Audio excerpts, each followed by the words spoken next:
If you've ever felt manipulated in marriage, or if you felt guilty for manipulating your spouse, today's episode is gonna help. Hey, I'm Gabe, and this is Melissa, and welcome to Marriage Monthly, where we are really all about trying to help people have healthy, happy, lifelong marriages. And we've been married for 28, going on 29 years.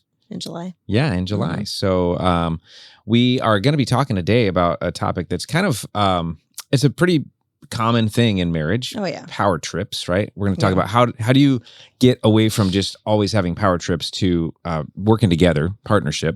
And I thought we'd start out with just defining the problem. What's the problem with power trips and why do they happen and some of those things? But a power trip is really when one spouse uses power or pressure to minimize or control the other spouse. And, you don't dream of that happening when you get engaged or in the early days. You never really want anything like that, but it ends up happening over time that we just don't really always catch it. And so we're going to talk about four things today. One is why it happens. Two is how it happens. Three is why it's harmful, and then the last one is how to fix it. So I'm just going to kick us off with why it happens. I think one of the reasons why power trips happen in marriage is just a lack of agreements. In other words, we haven't gotten on the same page about certain things. Mm-hmm. And so there might be different expectations with like how money works in a marriage, or how schedule works in a marriage, or, some of those different pieces that they have their hooks in us because it affects our life. If our spouse makes a decision about something and we didn't agree on it, then there can be a power trip. I think the hardest one, though, on that topic is how you raise your kids. Because you don't know until you know. Huge, yeah. Like literally, you don't know until you're in the thick of it. And you're like, wait a second. Yeah, totally. It's a hard one. So they say agreements prevent disagreements, and I think that's a really big deal. When we do our SYMBIS, Saving Your Marriage Before It Starts, when we do this pre-marriage work with couples, and we're walking them through, and they take this assessment. If you've never heard of SYMBIS, you should check it out. SYMBIS, SYMBIS.com. It's great. There's this little section about the roles and responsibilities, right? Yeah. And so the couples fill out, here's what I think, and they do this individually. Here's what I think we'll each do around the house. Who's going to take out the trash, who's going to arrange holiday activities, all of these different things. And it always ends up mirroring how you're raised. It totally is, like your family of origin, right? Right. And you're like, well, this is obviously normal. That this person would do this. My mom cooks, and my dad mows the lawn. It's like and it doesn't matter who it is. The couple's always going to have about half, or so are going to be. They're going to answer that the same, but then there's going to be a chunk of them that are not the same, and then that's the opportunity is to walk through. Whoa, you got to figure this out. But this can be why power trips happen, because if we didn't come to an agreement on things ahead of time, then it can be very easy to have disagreement later. For sure. Ultimately, it's all about a desire for control, though, I think is why power trips happen, because power gets us control, and it's the shortcut to control. And sometimes you have to manipulate to get your point across or to get your way or whatever. And I think they call that narcissism nowadays. But yeah, I think so too. But I think everybody's got a little power trip in them. Yeah. I know I do. But I think the other thing is that it can be a real opposite of that. It can be a fear or insecurity. And it's like an overcompensation, where if a person's feeling weak, sometimes they want to appear strong, so the power trip can come out to try to make up for how they're actually feeling inside. And that's a really hard. Sometimes it's hard to see, especially I think for the person that's doing that out of fear or insecurity. It's hard for them to see that they're overcompensating with making something a big deal or demanding something. No, I agree, because I don't think everybody that is having a power trip, I don't think it's necessarily coming from a prideful position. Right. Most of the time it's coming from an insecure, fearful position. Not necessarily confident. Yes. Yeah. So, it looks like that, like I know better than you, so I'm in charge. So you're going to listen to me. But I think most of the time it's opposite of that. Yeah. They're feeling fearful and not quite up to par. So they just do that instead. I think it's a fear tactic. But. Yeah. And then I think the last thing, and then we're going to jump into your part here, which I'm looking forward to. I think one of the reasons why power trips happen is because we allow them to happen. I think there's some work we'll do in a little bit on how do you prevent this.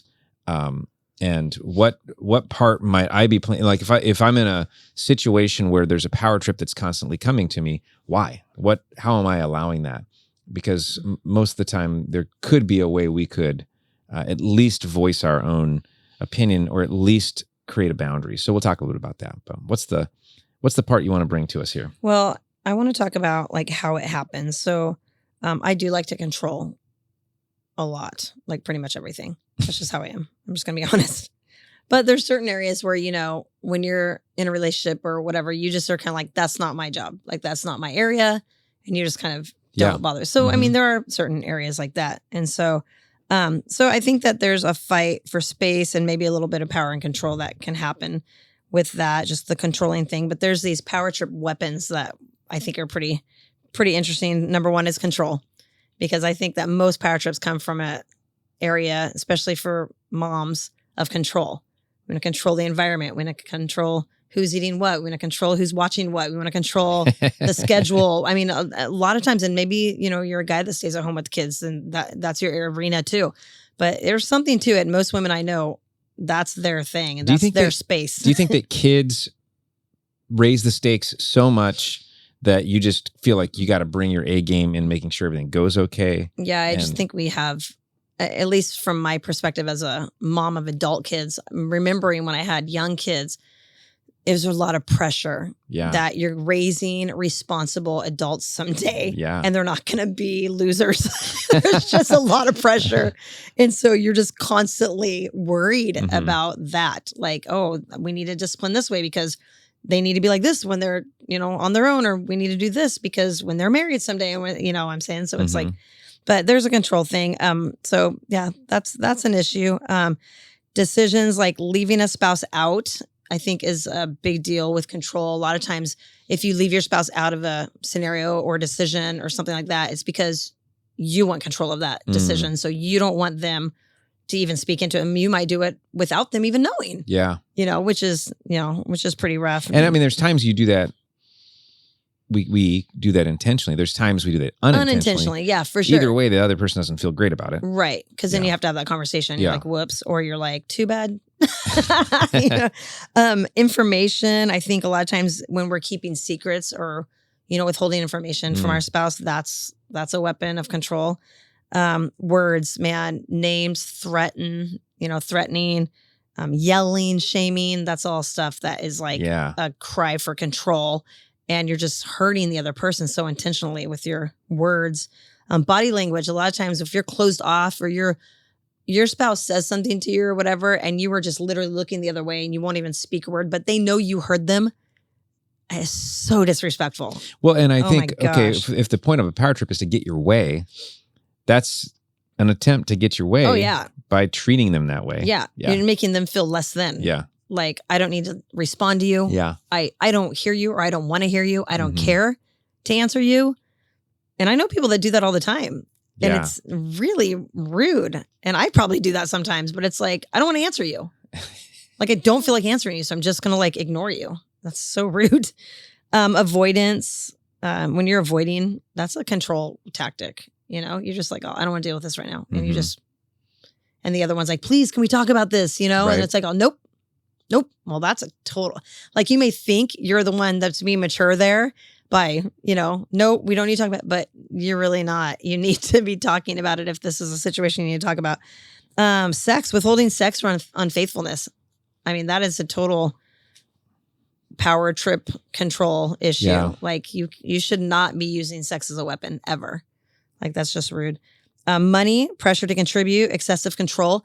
I mean, there's certain people that, like, I heard of this one guy that just cut the wife out of the checkbook account. Just move the money without any permission, nothing. She had no access to anything. Right. What? If that's not a control issue or a power trip weapon, I don't know what is. Yeah. Like, that's just terrible. Emotions, a lot of times anger, disapproval, frustration, loneliness, fear, stress, desire, even like just being too dramatic.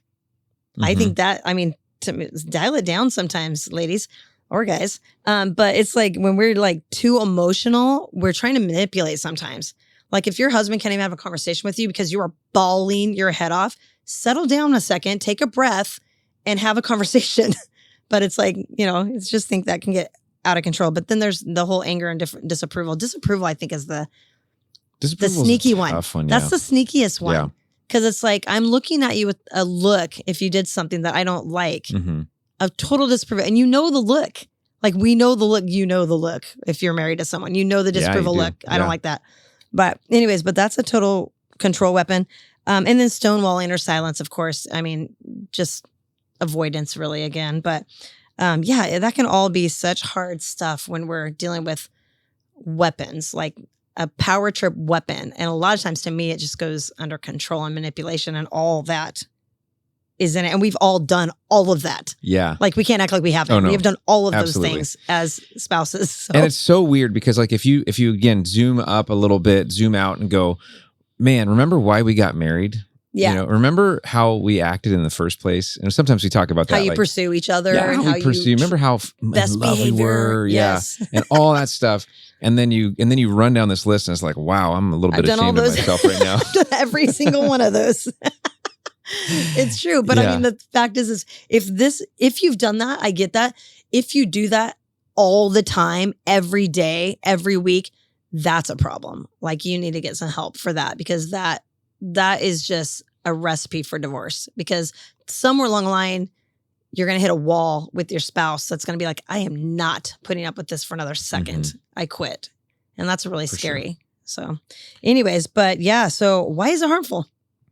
Well, I mean, I think it's harmful because, power trips in general are harmful because they hurt the other person. They diminish the other person, right? They make the other person feel, like you said, the words less than. And I think that's really, it's probably, unfortunately, the intent of the person going on a power trip. Not that we would ever say, you know what I want to do? I want to make my spouse feel less than. Yeah. But we would be so interested in winning that we wouldn't think about their emotions or their feelings, or how this is going to impact them, or what this leaves them out of. But it's harmful because it's selfish. It's really a selfish thing. And I think we've got to look at power trips equally in the sense that sometimes you might look at power trips are always done by the more aggressive person or the more outspoken person. Yeah. No, they're definitely not. There's stonewalling and silence there's crying. I was thinking about this. There's aggressive power trips and there's passive aggressive power trips. Yeah, those are scary too. And they're just as harmful because they don't go the distance of the relationship. And I think you don't ever feel heard. Yeah. Because there's never a conversation. There's never... it's frustrating. Yeah. So I think the biggest thing, I think, why this is a problem is that it diminishes the other person's value. And I think when you look back at, again, why did we get married in the first place? Because we were in love with this person. But back to the very beginning of marriage, Adam and Eve in the Garden of Eden, there was this intentional creation of a man incomplete.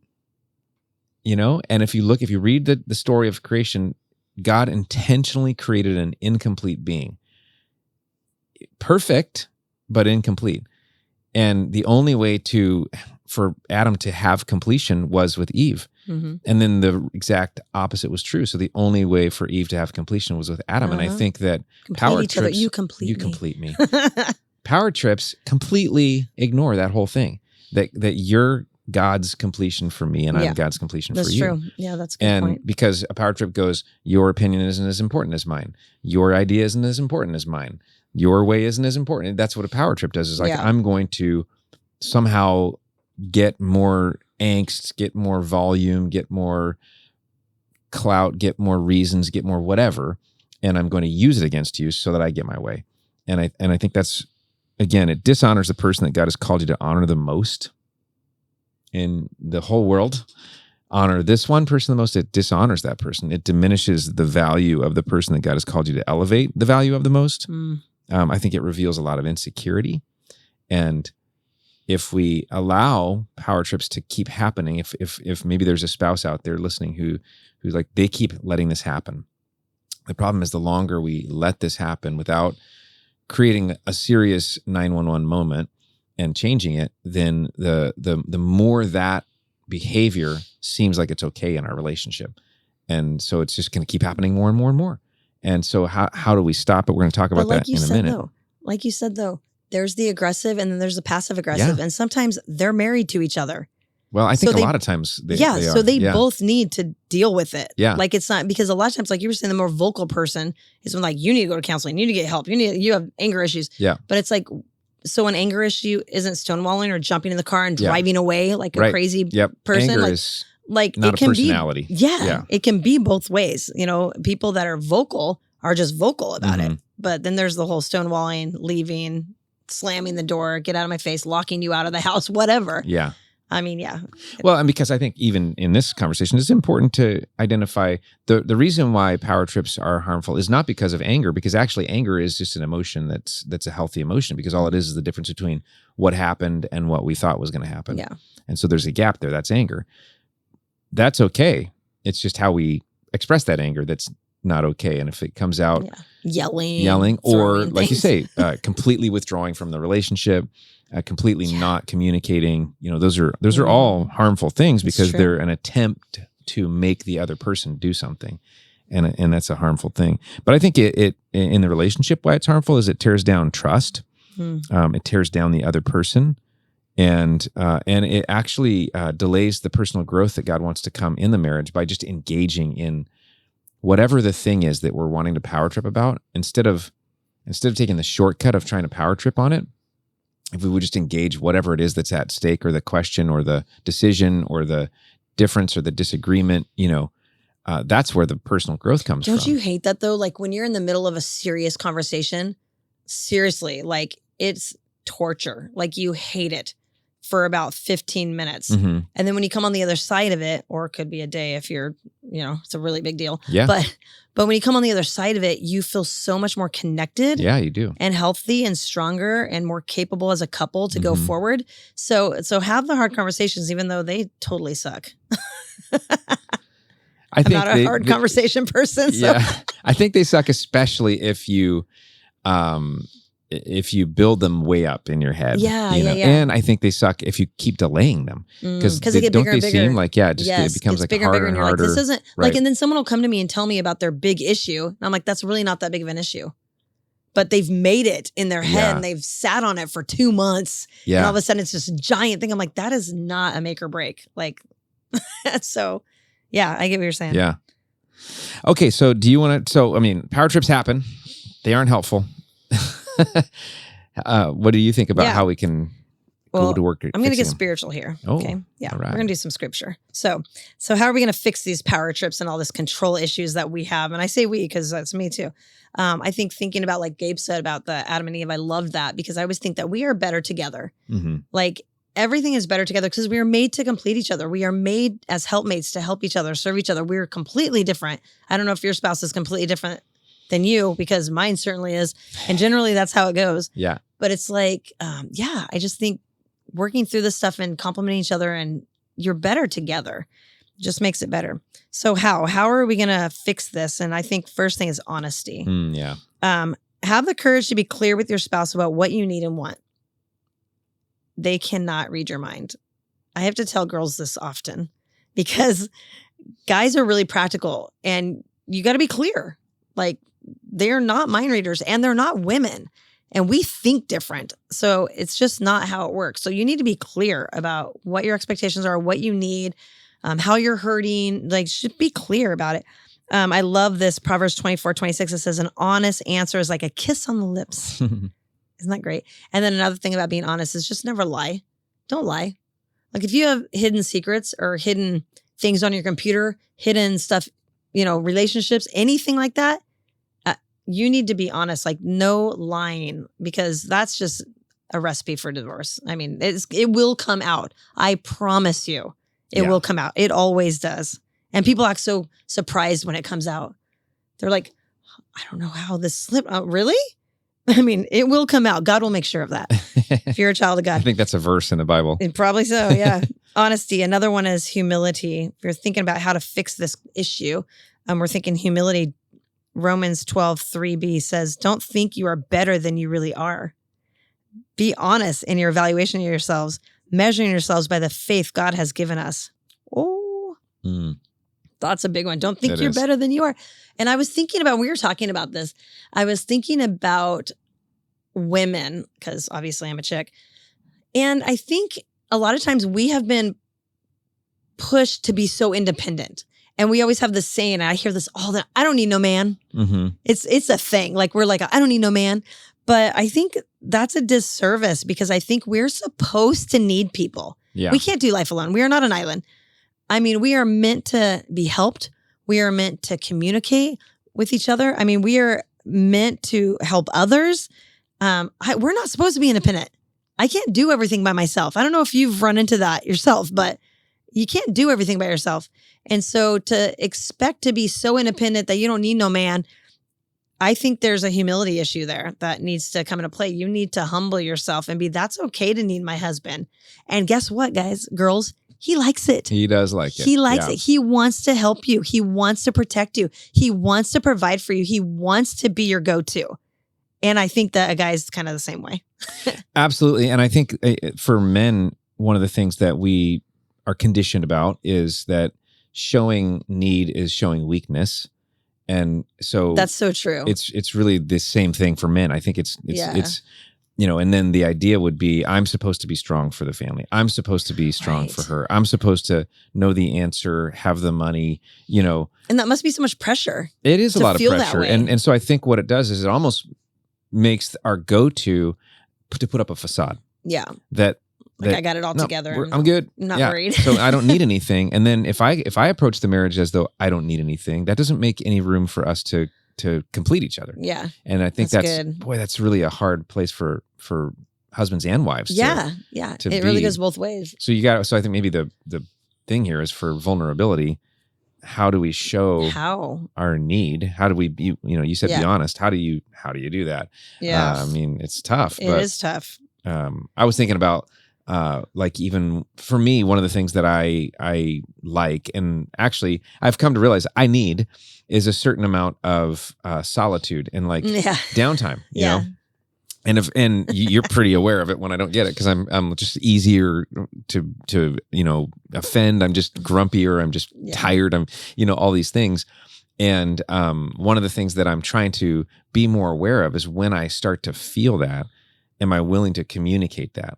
When I'm starting to feel that thin edge, am I willing to communicate? I need a little time, because if I don't say that, you don't know that, and you can't assume that, and and you have to protect you too, because like when you come home or whatever, if you're a working spouse, when you come home and you are at your wit's end because you have been with people all day long, but you're an introvert, and so your last bit of energy is gone, and here you are with your family for the next 4 hours, and you got nothing. Yeah, that's not fair either for them. So like if you need some solitude, go get a coffee after work, or just sit in your car for a minute and just breathe. But it's also not fair for your family when you're, burning the candle both ends. Absolutely. Anyways, so another way to fix this power trip thing is love, which I think is cute, because, 1 Corinthians 13:4-7 is just beautiful. So I think, do you have your notes? Did I put those notes in there? Why don't you read that? Okay. This is the passage that you might have had at your wedding. And if you didn't, here you go. This is going to just pretend like you're back there. I love it. And here you go. Love is patient and kind. Love is not jealous or boastful or proud or rude. It does not demand its own way. It is not irritable, and it keeps no record of being wronged. It does not rejoice about injustice, but rejoices whenever the truth wins out. Love never gives up, never loses faith, is always hopeful, and endures through every circumstance. These verses are everything. They are. I mean, I'm not even joking. If we would just, I've said this before, if we would just apply this every day in marriage. It's all you need. It's all you need. Like no record of wrongs. Are you kidding me? Yeah. I mean, we are just over there tallying. Come on. Like get a handle. It's so funny. Which is in a sense its own power trip, right? Yeah. Because it's like, well, if you come at me, I got this list of 25 things that you've done wrong. In our bedroom, we have these verses on our wall, and 9 times out of 10 every morning when I wake up, I look at that thing and read it over, like almost every single morning, multiple times. And so I get this in my head, and I'm not an expert at it, but I'm just saying, let's get it in our head. Another thing is support. And I love Galatians 6:1. It says, share each other's burdens, and in this way, obey the law of Christ. And support, I was talking to you about this. I was thinking like, because Gabe has back issues. I have breathing issues, and my heels always hurt. I'm a mess. And it's like one of those things where I got issues. I got more than back issues. Yeah, you got issues. Yeah. But I mean, I'm just saying like we were talking about support. Like, how do you support each other? Because sometimes in life, you need more support. Like, if a spouse dies, if a parent dies, if you have a miscarriage, I mean, there's certain times where you're going to need to get poured into from your spouse, and it's not going to look fair. It's not going to be the 50-50 that people talk about, that kind of thing, right?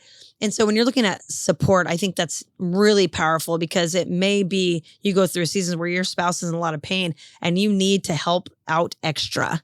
And that's okay. That's showing love, and, definitely no power trip there, because that's humility at its finest, is when we're like, how can I serve you better? Because I know you don't feel good.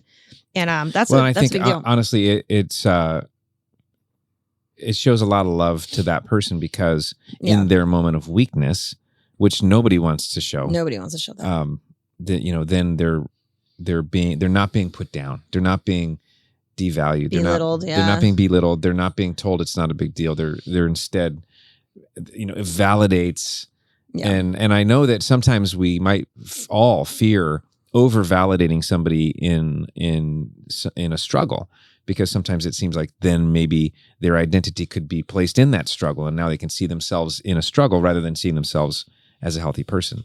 But I think if it's done in love, I don't think there's any risk in that. Yeah. I think you can never over love your spouse and serve them and support them. But anyways, the last one is appreciation. And I think the verse is down there. I'm going to have you read it, because it just makes more sense coming from you. Oh, okay. Proverbs 18:22. Yeah. Well, you just wanted me to say this about you. I do. The man who finds a wife finds a treasure. That's right. And he receives favor from the Lord. There you go. Proverbs 18:22. That's for you. Yeah. It goes both ways. But a woman who finds a husband finds a treasure, and she receives favor from the Lord. But thinking about appreciation, you were just saying that, I think you can't affirm your spouse enough. Like, I literally don't think it's possible, because we are always so hard on ourselves, and the world is hard. So I just think appreciate. And so I think write your spouse a note, like maybe leave those little Post-its saying, I love you, you're awesome, thank you for this, whatever. Notice the things your spouse does and acknowledge that, because they probably don't feel appreciated as much as you think they probably do. That's true. Yeah. So I think the more appreciation, the better. And I don't think you can ever give enough. So that's what I think. So yeah, that's all I got. That's enough scripture for one day. That there really you go. Probably is. Yeah.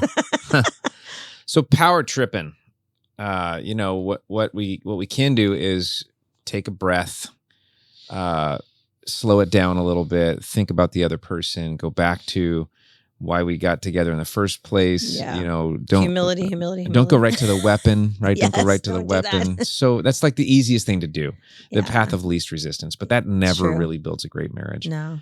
So we're talking about taking a slower, more selfless approach that gets us back to that loving feeling that we all want. And then also gives us a chance to build real partnership where we are working together. We are the Adam and Eve completing each other in that sense. And communicating. Yeah. Yeah. Well, that's the dream. That's the dream. It is. Yeah. And we're going to keep working toward it. And so we thought it'd be fun to end this with our vows. And these are the vows that we lead couples through in actual wedding ceremonies. And so I'm just going to say these, and you can just kind of think back or think forward, whichever way you want to think. But I'm going to say them to Melissa. Aww. Okay, you ready? Yeah. I, Gabe, take you, Melissa, to be my wife, my constant friend, my faithful partner, and my love from this day forward.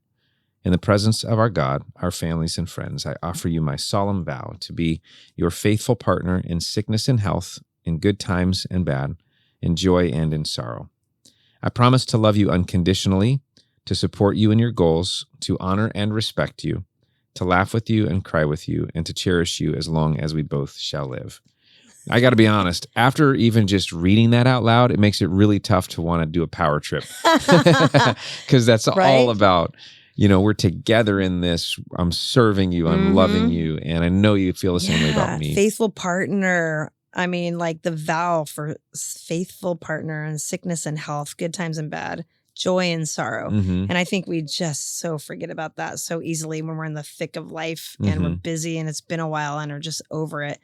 Don't ever be over it. Like, I think it's really, really important to remember the vows that we made, and don't give up. Like, don't give up. Yeah. You can have a thriving marriage. You can have an awesome marriage. It just takes humility and a lot of effort and Christ. Yep. But you can do this. You can do it.